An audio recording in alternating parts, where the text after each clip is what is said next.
Hay una nueva serie de samuráis en Netflix llamada El último samurái en pie y hoy la vamos a analizar un poco aportando algunos datos históricos que nos permitan entender qué es lo que está mostrando esta serie. Mi nombre es Jorge Orpianesi, esto es La Ruta del Samurái y nos seguimos encontrando en el camino.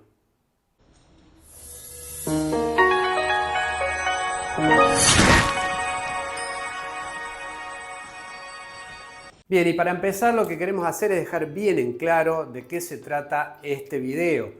Al igual que hicimos con los videos de la serie Shogun, lo que hacemos nosotros es aportar datos históricos que enriquecen un poco lo que podemos ver o entender de la serie.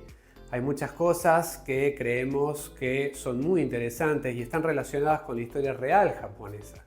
Entonces, que quede claro que no es una crítica a la serie, porque me llegan un montón de mensajes en base a las publicaciones que estamos haciendo diciendo, bueno, pero es una serie, no es un documental, hay que disfrutarla como es.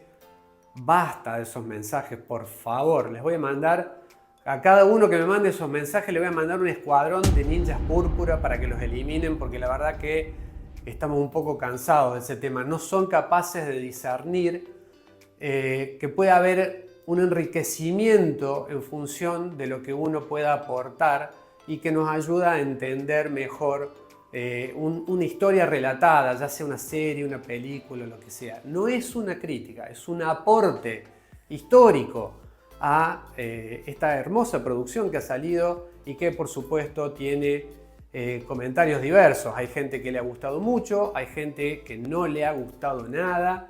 Un saludo para César, que nos mira siempre desde Montevideo, no sé por qué me acordé de él. Y bueno, en ese mar de comentarios que uno va leyendo todos los días sobre esta nueva serie, creo que podemos encontrar por ahí un punto medio, un análisis sobre lo que esta serie está mostrando. Lógicamente, lo primero que uno percibe cuando empieza a ver la serie es pero esto es una copia del Juego del Calamar, esa serie coreana que tanto éxito tuvo a nivel mundial y que lógicamente este primer capítulo de la serie nos remite a eso, ya que la historia es demasiado similar. Y la primera impresión que uno se lleva es eso, e incluso he conocido gente que me ha dicho que no pasaron del primer capítulo porque les pareció una copia muy burda de la serie coreana.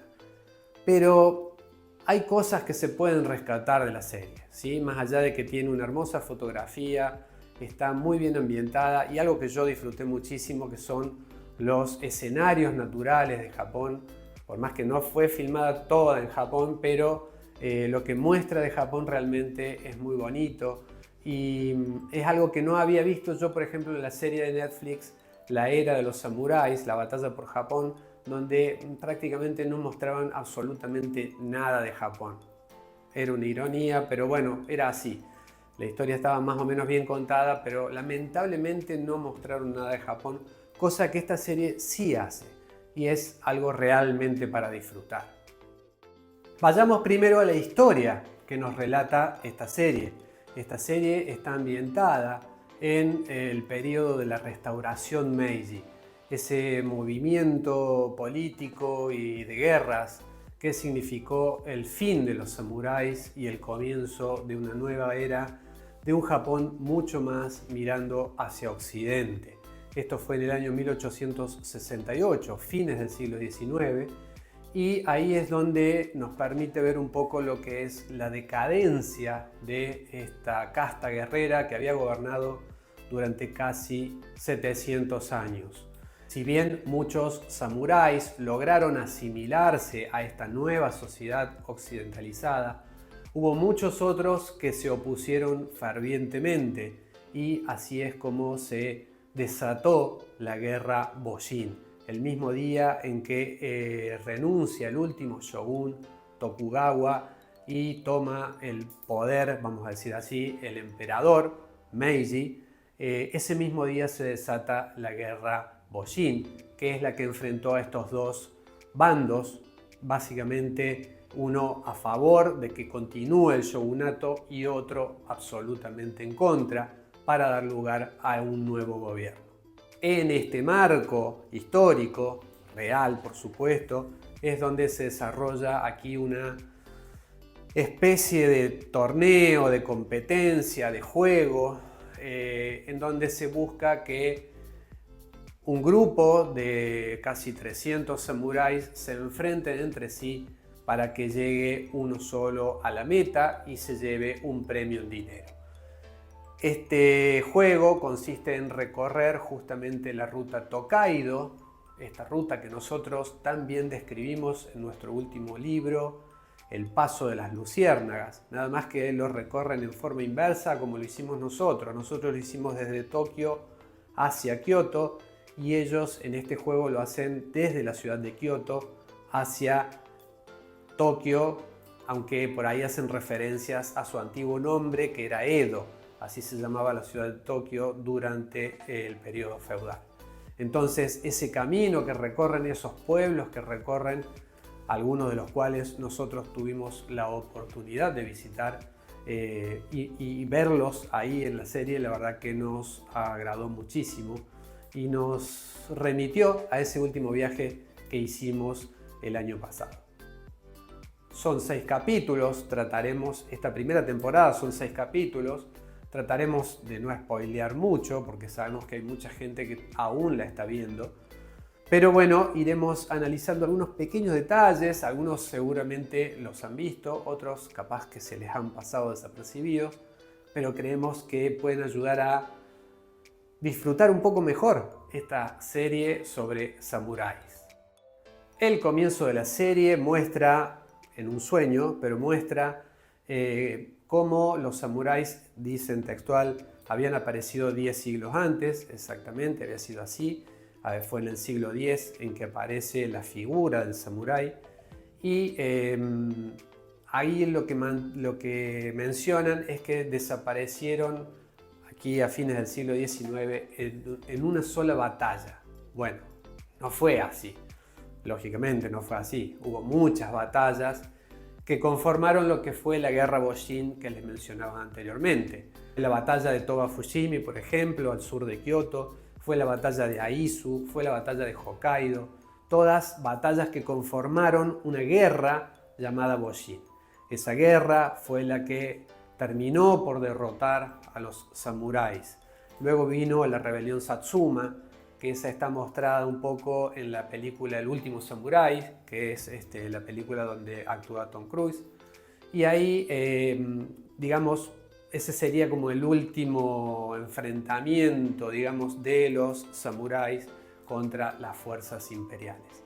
A partir de allí, solo quedaron 2 opciones: o estos hombres de armas se adaptaban a la nueva sociedad, o si no, caerían en desgracia. Y es un poco lo que muestra esta serie, y para mí lo muestra muy bien, es con qué realismo muestra esta caída en desgracia de estos hombres. Realmente la mayor parte de los samuráis realmente no sabían qué hacer ante el nuevo mundo que se les presentaba. Muchos se volcaron a ser mendigos, otros entablaron algunas relaciones con la nueva sociedad, con los nuevos políticos, se reubicaron, algunos pasaron a formar parte de las fuerzas de seguridad, otros establecieron escuelas de artes marciales, buscaban cómo acomodarse, pero realmente no era un terreno amigable para ellos, ya que nunca fueron muy buenos en el manejo del dinero, que era un poco la razón de ser de este nuevo Japón, ¿no es cierto? Entonces tenemos como ese realismo con el que muestran esa situación y que no lo muestran en muchas películas. Esto cabe destacarlo, por ahí puede haber alguna serie que lo muestre, pero no es algo común. Normalmente o se remiten al periodo feudal o ya al Japón moderno, pero esa transición no ha sido muy mostrada en películas. Seguramente hay alguna, y series por supuesto. Así que me acuerdo, yo sé que Samurai X está ambientada en esa época, pero no es algo muy común, por lo tanto es válida esta representación muy realista de ese periodo. En esa batalla principal podemos ver en una parte, en una escena, el khamon, el escudo heráldico de Shima Sakon, que eso fue muy curioso. El clan Shima Sakon fue uno de los principales que batallaron en la batalla de Sekigahara en el año 1600, pero que ya no existía para ese momento. Pero bueno, fue muy curioso que utilizaran ese khamon en la escenografía de esa batalla. Después vemos cuando empiezan a disparar los cañones y cierto asombro y desorientación por parte de los samuráis que iban armados con sus sables solamente. Bueno, las batallas de la guerra Boshin no eran así. Si bien había samuráis de ambos bandos, había samuráis del bando proto-Tokugawa y había samuráis del bando imperial, las armas no estaban tan diferenciadas. Es como que acá se plantea que los que estaban a favor de Tokugawa iban todos vestidos con hakama y con su sable, mientras que los otros ya tenían uniformes occidentales y armas occidentales. No es así. Las armas de fuego, ustedes saben, ingresaron en Japón en el año 1543 y los samuráis dieron mucho y buen uso a estas armas ya desde la batalla de Nagashino en el siglo XVI. Por lo que se entiende de que estaban muy familiarizados con ese tipo de armas, no solamente con los arcabuces, fusiles, revólveres, pistolas. Sakamoto Ryoma era un famoso samurái muy pro-occidental, que él ya tenía una Smith & Wesson, que es una pistola muy occidental. Yo entiendo que en la serie había que dividir bien los bandos para que se distingan, lógicamente, pero realmente en la guerra Boshin era muy difícil distinguirlos, ya que había samuráis de ambos bandos, había hombres con katanas en ambos bandos, había hombres con fusiles en ambos bandos y con cañones, por supuesto, en ambos bandos. Así que, bueno, esto se entiende como una licencia de la serie o de la historia para que la gente entienda bien de que había ahí un enfrentamiento entre los samuráis que querían mantener sus tradiciones y el ejército imperial muy modernizado. Aquí es donde podemos empezar a ver las escenas de combate, que la verdad están buenas. En general las vamos a ver a lo largo de toda la serie. Para mi gusto, demasiado choque de espadas. Ahí ya nos estamos yendo para el lado de las producciones norteamericanas y nos alejamos del gran Kurosawa. Pero bueno, hacen el efecto de peleas largas con sables y resulta entretenido. La verdad es esa, salvo alguno que realmente le produzca un rechazo y no le va a gustar ver eso. Pero en general está bien ambientada toda la serie. La parte de las batallas, la parte del recorrido de la ruta Tokaido está muy bien ambientado. Algunas escenas familiares, los interiores de las casas, el funeral que aparece al principio, un funeral budista, también todo muy bien ambientado y creo que esa es una de las cosas que está bueno rescatar. Por ejemplo, en el funeral budista lo que se ve es un monje budista, que es lo lógico que aparezca en un funeral porque es esta religión la que se encarga de los funerales en Japón, y aparece en una escena desde atrás y se ve un arco torii que es más propio de la religión Shinto, que está muy lejos de los funerales. En los santuarios Shinto saben que no hay ni cementerios, ni se hacen ceremonias de funerales, ya que ellos consideran a la muerte como algo impuro y por lo tanto tratan de mantenerlo alejado de los santuarios de esta religión. Eso es algo que explicamos un poco en nuestro video, templos o santuarios. Pero bueno, ahí es donde también explicamos en nuestro video de que hay muchos elementos de una religión que están presentes en la otra. No hay una línea tajante, por lo menos hasta la restauración Meiji, ya que en la restauración Meiji no es que establecieron una línea tajante, pero sí se le dio mayor importancia al Shinto por ser la religión autóctona de Japón. Y sí es verdad de que muchos templos pasaron a ser santuarios. Pero no es que se prohibió el budismo ni mucho menos, la gente seguía profesando, como hasta el día de hoy, ambas religiones, pero sí a partir de la restauración Meiji se le dio una mayor importancia al Shinto. Este supuesto juego en el que van a participar los samuráis comienza en la ciudad de Kioto. Ahí también tenemos que decir que está muy bien presentada la ciudad de Kioto antigua.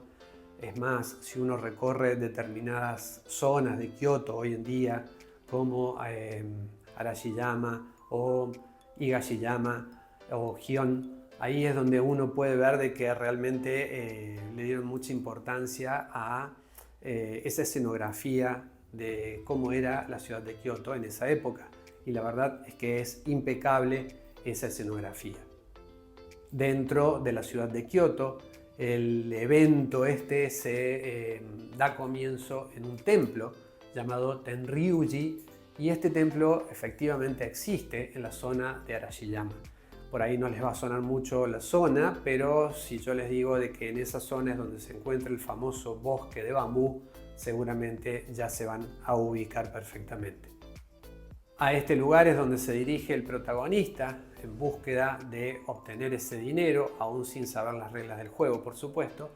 Y ahí es donde vemos que se han juntado samuráis de todo tipo y que vienen de todas las regiones de Japón. Sin ir más lejos, encontramos que el protagonista, con la primera persona con la que entabla contacto de estos samuráis, es del clan Kaga, que es originario de la región de Kanazawa, al norte de Japón.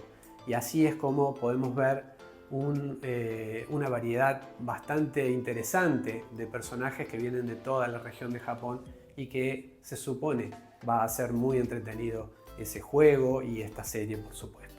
Este protagonista, que sabemos que se encuentra allí para salvar a su familia, ya que todo Japón ha sido castigado por una epidemia de cólera, aparentemente él lleva su sable, tiene su origen samurái, aparentemente, pero es como que él se resiste a combatir o a usar su sable.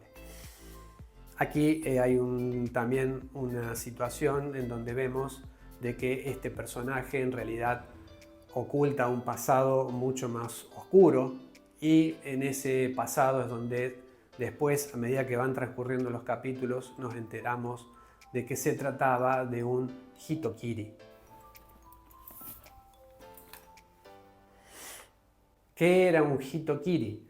Hitokiri se puede traducir como cortador o destajador de hombres, o asesino de hombres, como dice ahí la serie. A ver, en nuestro libro explicamos, hay un capítulo llamado Tierra de Lobos, en donde nosotros presentamos a los 4 más famosos hitokiris en la historia y hablamos de cada uno de ellos.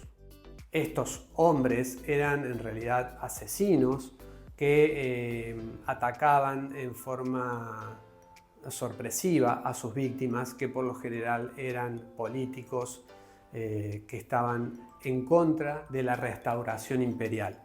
Estos 4 hombres realmente sembraron el terror en la ciudad de Kioto a través del uso de sus sables y su frialdad para asesinar a sus víctimas.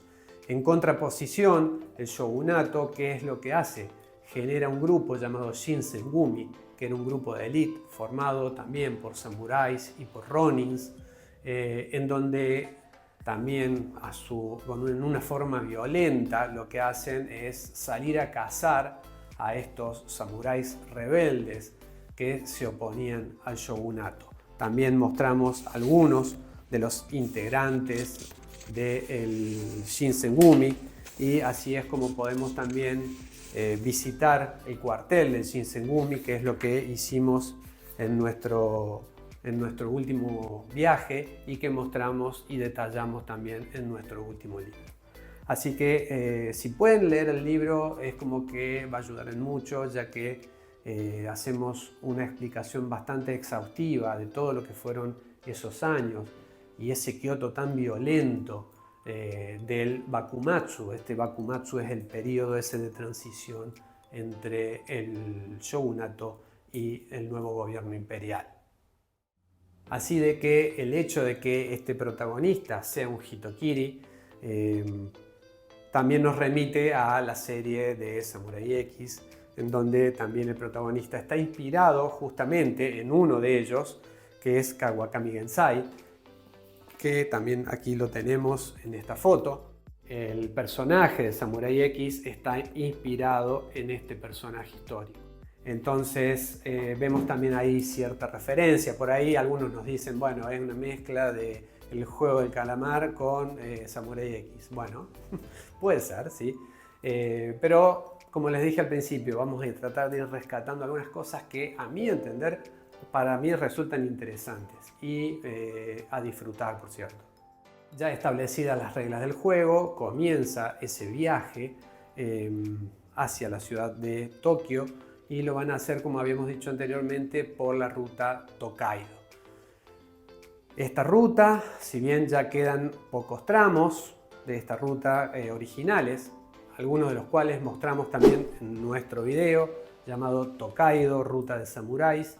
Ahí mostramos algunos segmentos en donde podemos ver cómo se conservan estos senderos empedrados, que era por donde se manejaban antiguamente los samuráis en sus trayectos.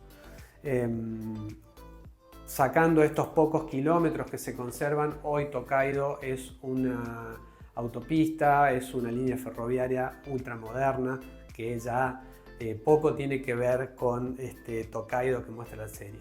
Pero bueno, la primera parada justamente es Sekiyuku, que es un puesto de control.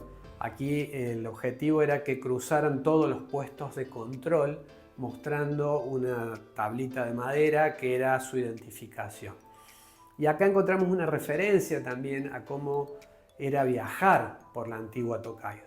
Tal como lo muestra la serie, era así. Uno tenía que pasar esos puestos de control que eran muy estrictos y tenían que mostrar una identificación que justamente eran tablitas de madera donde iba escrito su nombre y una descripción de la persona. Entonces los controladores de estas especies de aduanas lo que hacían era certificar ese documento para dejar pasar a esta persona, no sin antes hacerle una revisación muy exhaustiva, algo que también mostramos en nuestro libro cuando visitamos Hakone, que es donde se conserva uno de estos puestos de control mejor recuperados, y ahí uno puede entender realmente lo estresante que debe haber sido cruzar uno de estos puestos donde los inspectores, por supuesto todos samuráis, tenían sus alas llenas de armas y que probablemente si no lo dejaran pasar no sería una buena experiencia. Así que bueno, este primer puesto que ellos cruzan es el poblado de Sekiyuku, justamente uno de los poblados que visitamos y que también mostramos en nuestro video anterior, en donde mostramos 4 pueblos samuráis originales que se conservan tal como eran antiguamente, y uno de ellos es Sekiyuku. Y la ambientación que vemos en la serie es, miren, si no es filmado en el pueblo, le pega al lado, porque realmente a mí me pareció como que realmente estaba filmado ahí. Y si no lo hicieron así fue un desperdicio, porque realmente el poblado de Sekiyuku tranquilamente pasa por un poblado antiguo. Ahí yo les voy a ir mostrando algunas imágenes de lo que es Sekiyuku hoy en día y ustedes entenderán de que se podría haber filmado perfectamente la serie ahí. No sabemos si es realmente que se filmó ahí o en algún otro pueblo, pero a mí me parece que sí fue filmado en Sekiyuku. Otros de los puestos de control que van a tener que ir cruzando son Shimada, son Suruga y Hakone, este que nosotros hacíamos mención anteriormente sobre este puesto de control, que era uno de los más estrictos, ya que era la entrada, la puerta de entrada prácticamente al shogunato, ya que a partir de ahí había unos pocos kilómetros hasta la ciudad de Edo. En la primera batalla, vamos a decir, o enfrentamiento entre los participantes que se da en el patio del templo de Ryuji. Allí hay una escena muy curiosa entre el protagonista y un samurái muy grandote que está armado con una naginata. Llegan hasta un puente y ahí se enfrentan en el puente. Para los que estamos muy metidos en la historia samurái, esa escena, ese combate nos remite indefectiblemente al combate entre Minamoto no Yoshitsune y el monje Benkei, que justamente se enfrentan en un puente en la ciudad de Kioto. La verdad que si vemos algunos cuadros, algunas imágenes, incluso la estatua que hoy se conserva en el mismo puente donde se enfrentaron, uno ve ese enfrentamiento ahí en la serie y no sé, lo asociamos directamente con ese combate.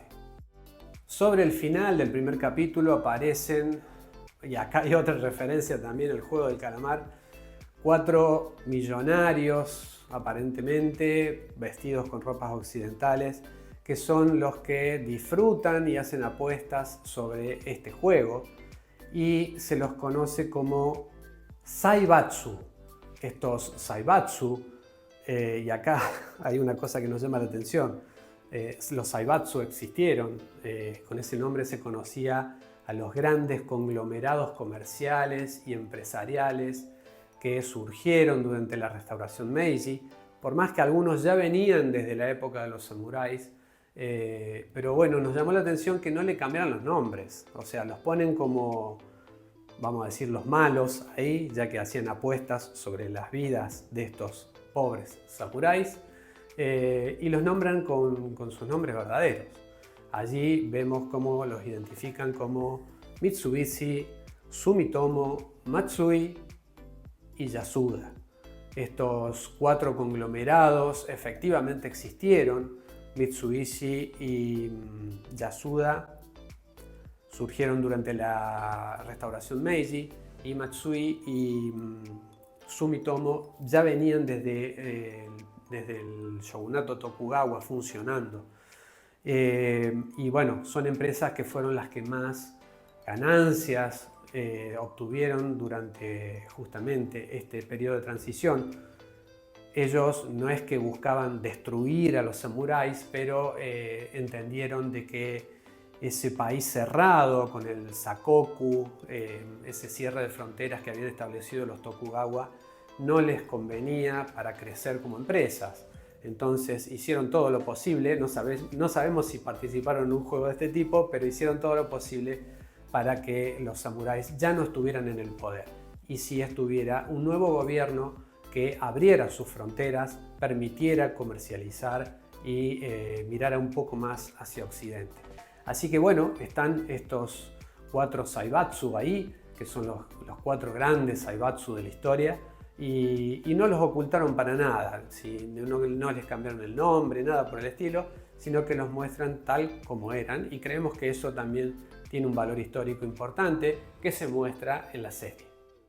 Uno de los personajes más queridos dentro de la serie es el de una niña llamada Futaba, que cae ahí en ese torneo lleno de samuráis totalmente indefensa, y que el protagonista de la serie la toma como protegida, y a partir de ahí es donde juntos comienzan a recorrer esta ruta Tokaido. Esta niña Futaba es hija de una sacerdotisa Miko, que es una sacerdotisa de un santuario Shinto. Eso lo podemos distinguir ya que en su vestimenta la vemos con su hakama roja, que es la vestimenta típica de estas sacerdotisas.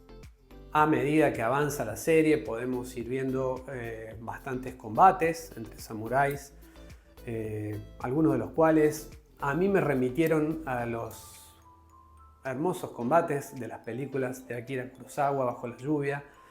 A mí, otro no dirá nada que ver o no le habrá gustado. A mí me gustó mucho esas escenas de combate con sables bajo la lluvia, pero recalcando también de que hay demasiado choque de espadas, y bueno, eso para quienes hemos ya ido o estudiamos el manejo del sable nos resulta medio como demasiado. Pero bueno, es entretenida, no lo vamos a negar. Hay una escena donde el protagonista, llamado Sujiro Saga, llega a la ciudad de Kioto y ahí es donde se aloja en la posada de un amigo. Esta posada, la verdad que, como decíamos al principio, está muy bien representada. Yo les voy a mostrar algunas escenas de lo que era una posada de esa época. Por ejemplo, cuando visitamos la posada donde atentaron contra la vida de Sakamoto Ryoma, y ustedes podrán ver de que las diferencias son nulas prácticamente, porque uno está realmente inmerso en ese mundo del Japón de fines del siglo XIX. Incluso me llamó mucho la atención de que el protagonista se da cuenta de que había muchos samuráis alojados en esa posada porque ve muchos waraji, ese calzado que usaban los samuráis hecho con trenzas de juncos, los ve colgados ahí en la posada y ahí él se da cuenta de que habían venido muchos samuráis de todo el país a participar de este torneo, vamos a decirle así. Dentro de la hermosa fotografía que tiene la serie, también vemos una escena en un torii flotante, un torii sobre el agua, que también nos remite indefectiblemente a los torii flotantes más famosos, como son el de la isla de Itokushima o Miyajima, o el que se encuentra en el Parque Nacional de Hakone. Allí vemos a esta niña, Futaba, haciendo una práctica con su wakizashi, que es su sable corto, que era lo único que tenía para defenderse, y haciendo una ofrenda a los dioses. Esa práctica que se hace realmente existe, se llama Honoenbu, y es una práctica de artes marciales que se hace ante los kamis de los santuarios. Quienes hayan tenido oportunidad de ver una de estas prácticas, la verdad que es muy hermoso de ver y tiene una energía muy especial. Ver ya sea una exhibición de Iaido, de Kyudo, Yabusame, de karate o lo que sea, ahí en el ambiente de un santuario le da una mística especial. Y bueno, esto también lo muestra esta pequeña Futaba antes de seguir por el camino para enfrentarse con samuráis sedientos de sangre que la esperan, por supuesto, porque la quieren eliminar y así ir sumando puntos. Otro de los personajes, llamado Bukotsu, y que, a ver, lo identificamos como el más malo de todos, vamos a decirlo así, tiene una característica que por ahí para muchos habrá pasado desapercibida, y es que en su brazo derecho tiene dos líneas tatuadas.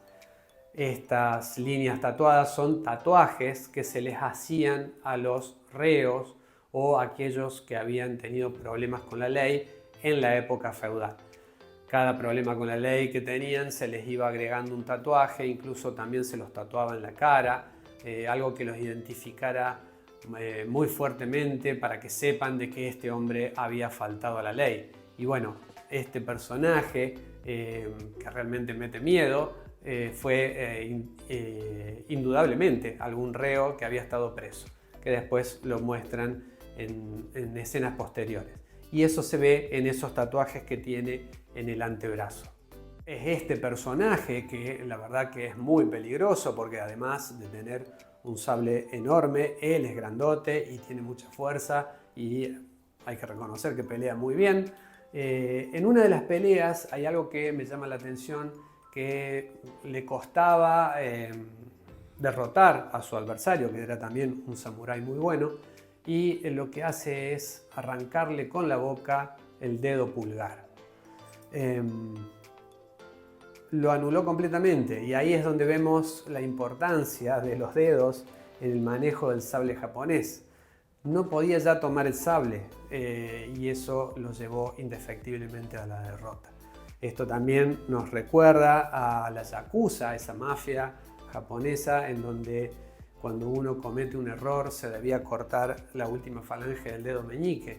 Y esto, el simbolismo de esto era justamente de que él ya no iba a poder usar su sable, porque el dedo meñique y sobre todo el dedo meñique de la mano izquierda es el más importante en el manejo del sable katana.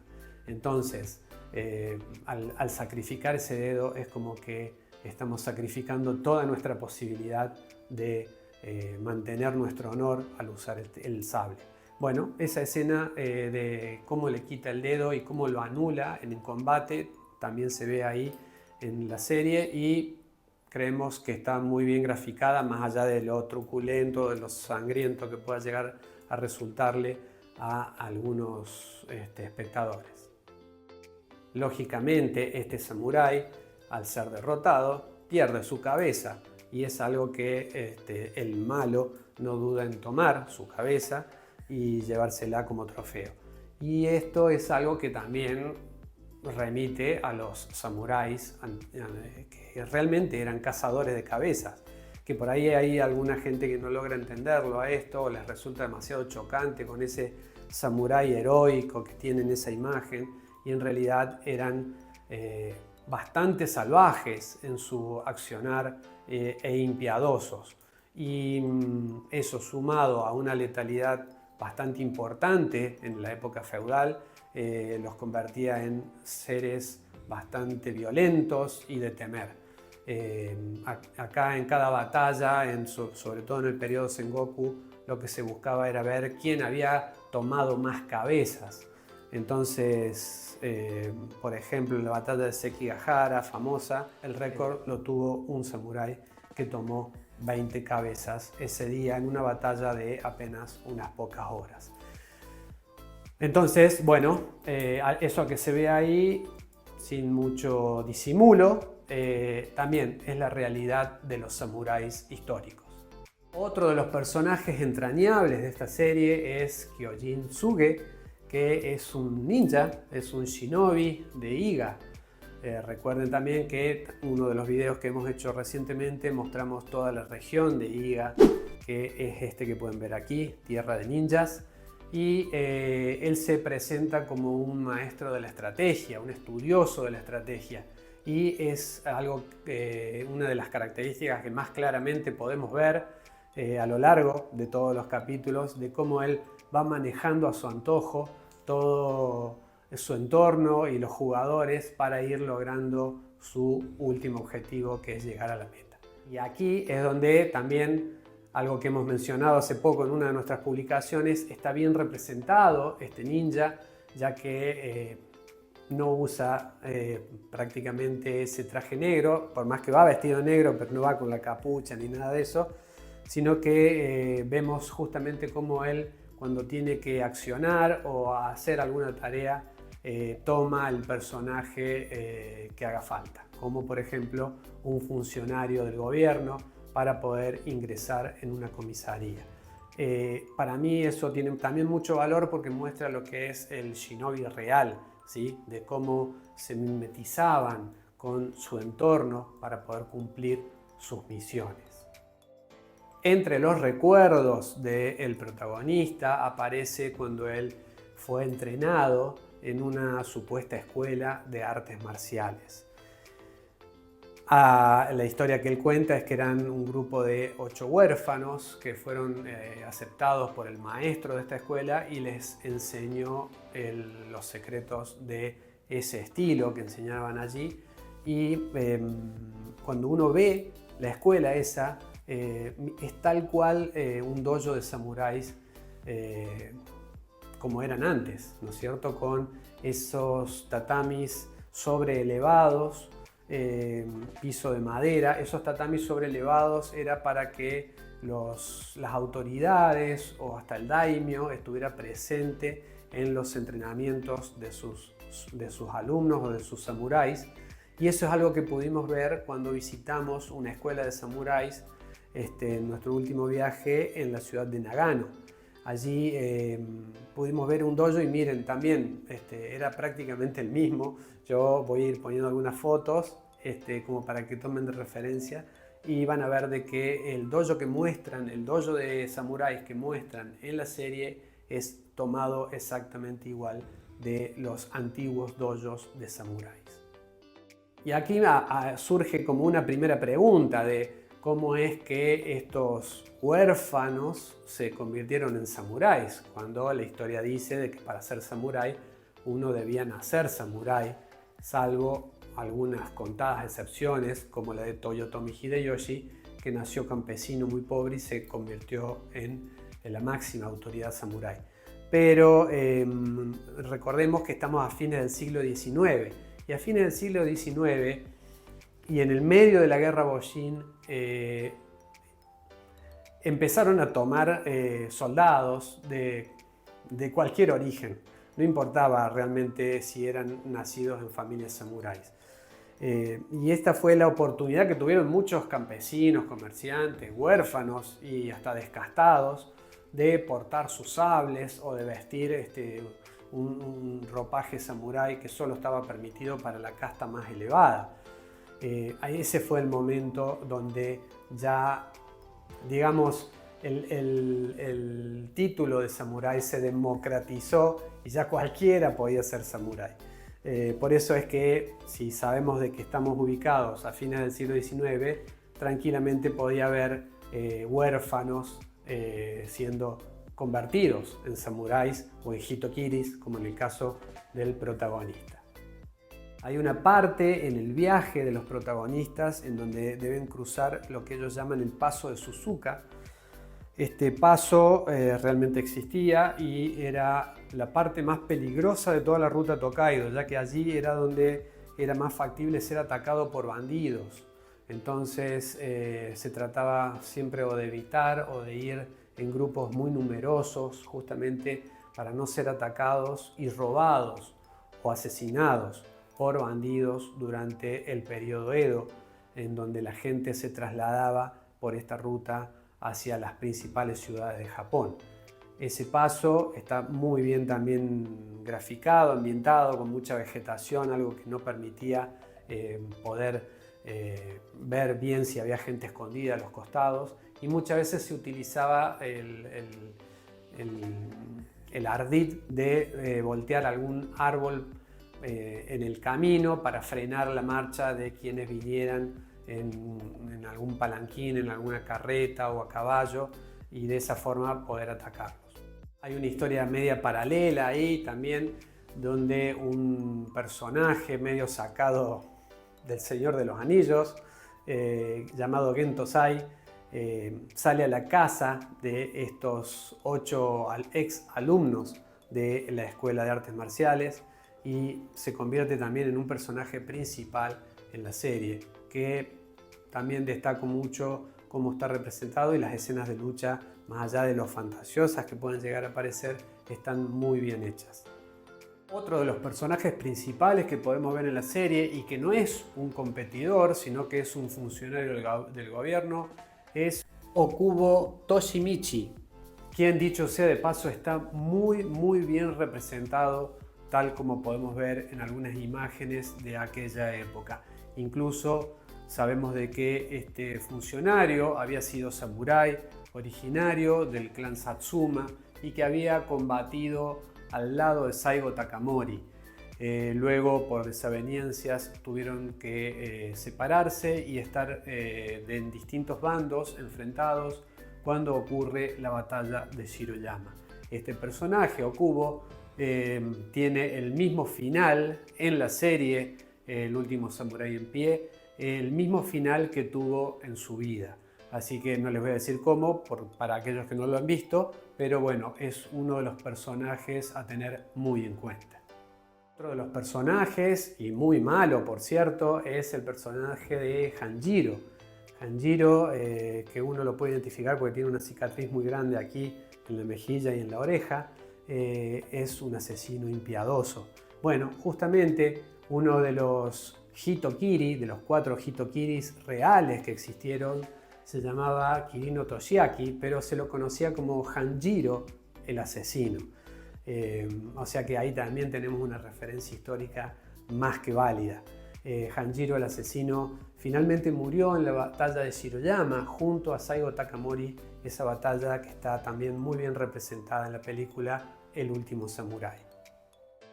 Otro de los ambientes muy bien representados en la serie es una casa de té, a donde llegan en una de las paradas los protagonistas.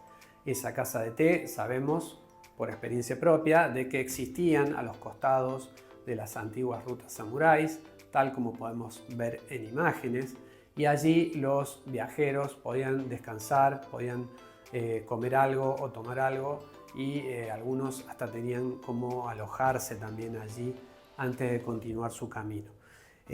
Hay casas de té como las que hemos visitado que tienen más de 350 años y que algunas sirven las mismas comidas y el mismo sake con la misma receta desde que abrieron. Y siempre por lo general son de las mismas familias que se la van pasando de generación en generación. Si alguna vez tienen oportunidad de visitar estas casas de té, aprovéchenla porque la verdad que es realmente un viaje en el tiempo.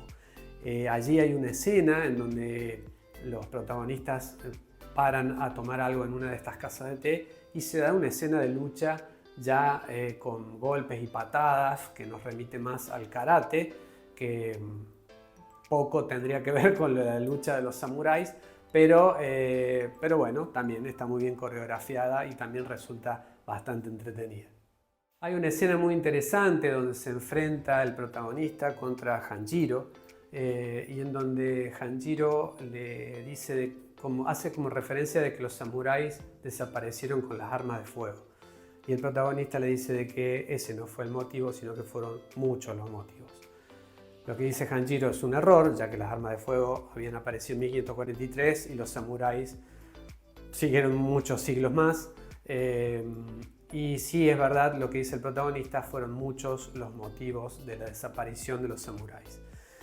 Allí es donde se crea, en el fin del siglo XIX, esta figura de Shisoku, que empiezan ahí en la serie a nombrarlos, nombran a estos samuráis como Shisoku. Estos Shisoku, que se podría traducir como familias guerreras, en realidad lo que eran los samuráis que habían quedado de la época feudal, que no habían desaparecido aún, pero que habían perdido todos sus privilegios. Ya no podían portar los sables, ya no tenían poder sobre las otras castas, porque ya habían desaparecido el sistema de castas.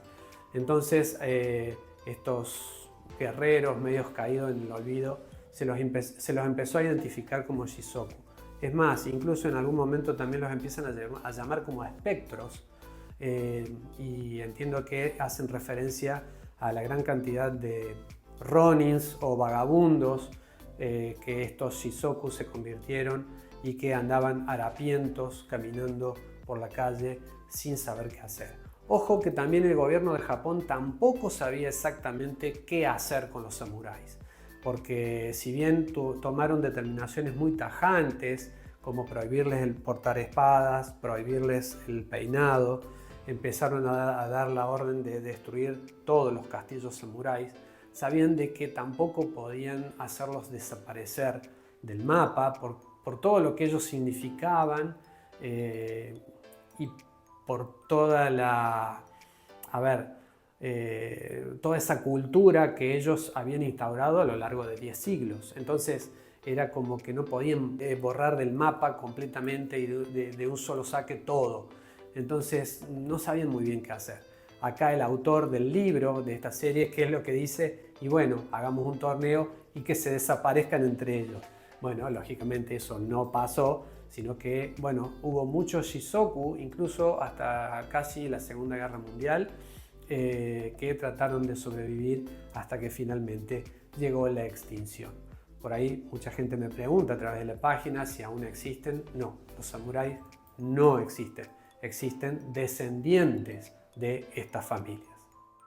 Bien, y no queremos por ahí adentrarnos más en lo que es la trama para no spoilear tanto la serie, pero bueno, esos son en estos primeros 6 capítulos, que no es toda la historia, sino que es la primera temporada. Se entiende que hay una segunda temporada, pero bueno, como para que hayan tenido algunos datos históricos, que haya servido también para enriquecer un poco el conocimiento de cada uno. Esto no es una crítica a la serie, que de hecho me entretuvo muchísimo y me encantó.